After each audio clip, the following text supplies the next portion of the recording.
So po, ngayong araw ay magluluto tayo ng ating merienda na baked mac with a side of fried chicken. Ito po ang ingredients. Ngayon po, mag-prepare na tayo ng ingredients.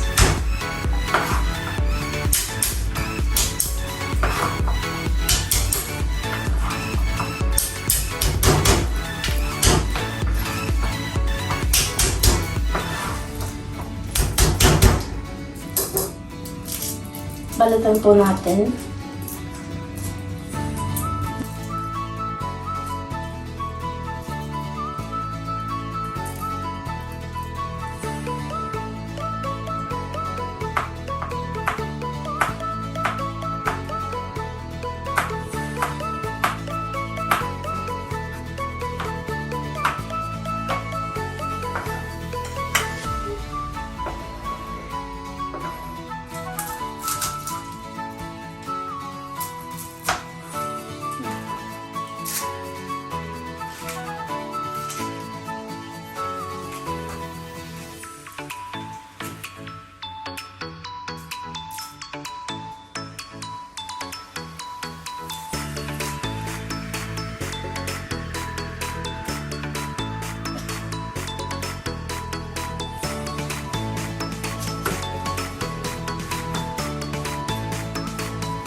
Ngayon po, nagbo-boil na po tayo ng water para sa noodles. Lagyan po natin ng konting asin, saka ng konting oil.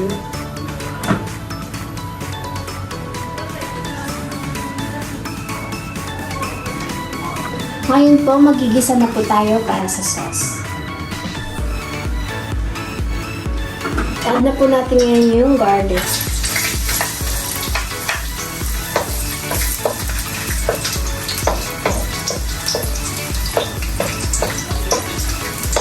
Ngayon po, isasitay muna natin yung garlic at hintay natin bago mag-medyo brown, tsaka natin i-add yung sibuyas. Ngayon po ay kumukulo na ang ating water, so ilagay na natin ang pasta accordingly sa yung sauce. Dahil medyo luto ng ating garlic, i-add na natin ang onion.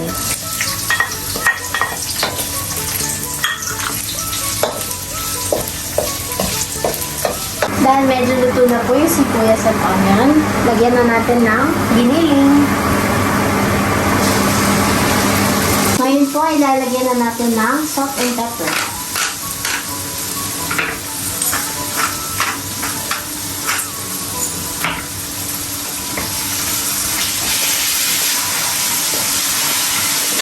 Kung napapansin niyo po, medyo yellow siya dahil nilagyan namin ng turmeric.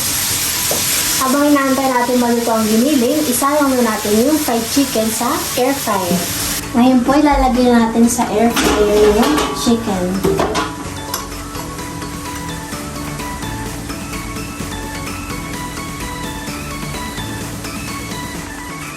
Ngayon, nandito na po ang chicken sa ating air fryer at isasalang na lang.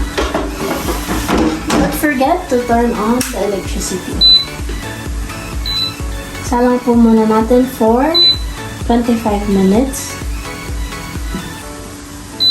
Continue lang natin siya ihalo ng ihalo para hindi masunog sa ilalim. Ito na po yung giniling, so ihalo na natin yung hotdog.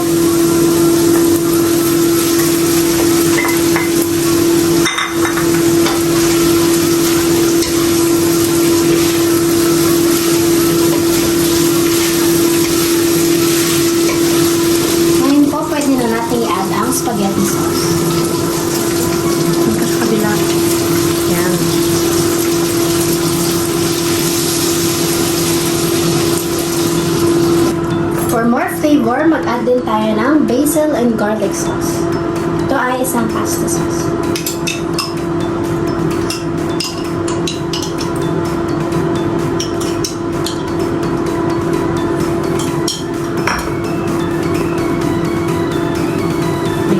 Ngayon po, i-grate na natin yung cheese.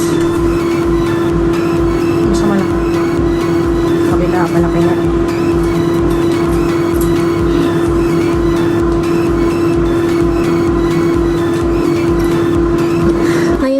Add na natin yung cheese at butter. Haluin na natin siya.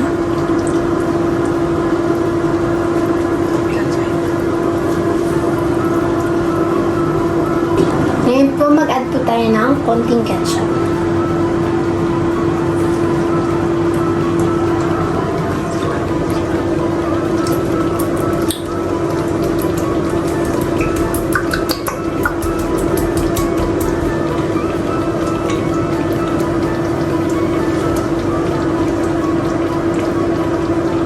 Dahil malapit na po maluto, ngayon na po ang final seasoning.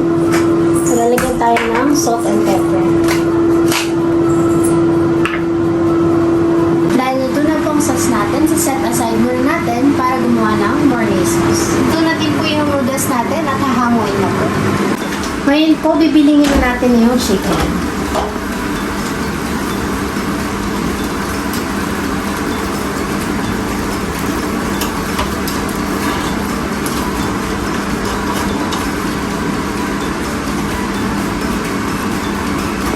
Ngayon po, isalang ulit natin for another 15 minutes. Ngayon po, gagawa po tayo ng mornay sauce at mag-add tayo ng full cream milk.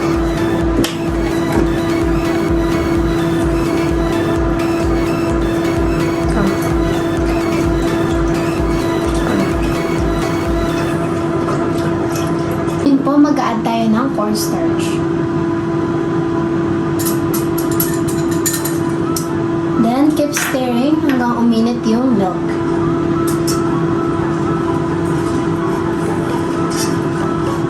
So, continue stirring hanggang matunaw yung cornstarch. Ngayon po, mag-add po tayo ng salt.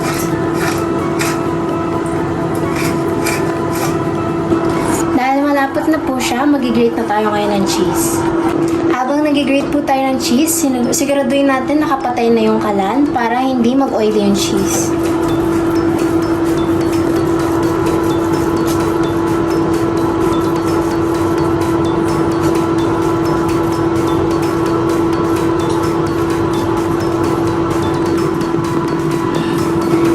Yung aming quick melt cheese. At mag-add po kami ngayon ng konting parmesan cheese.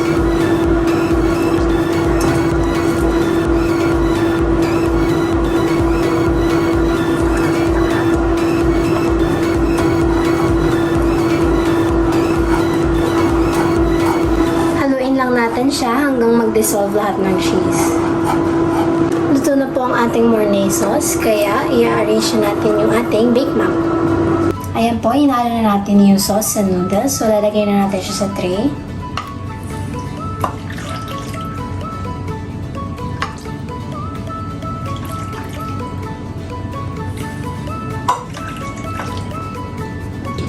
Lagyan po natin ng topping sa taas para hindi siya matuyo later pag in-oven.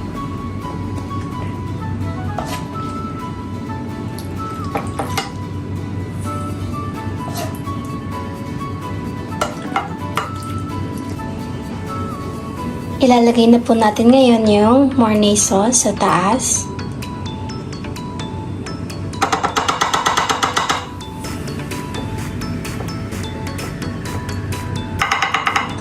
Make sure po natin na makover natin lahat ng sides ng mornay sauce.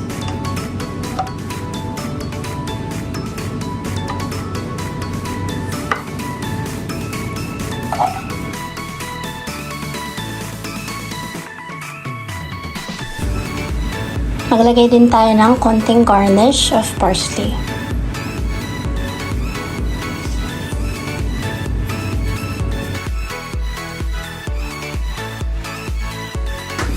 Ngayon po, isasalo na natin sa oven.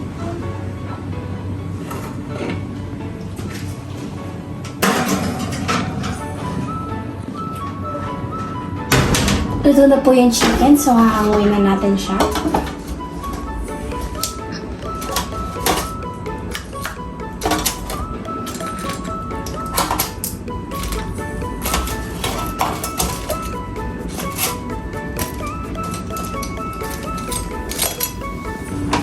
At ito na po ang ating finished Big Mac.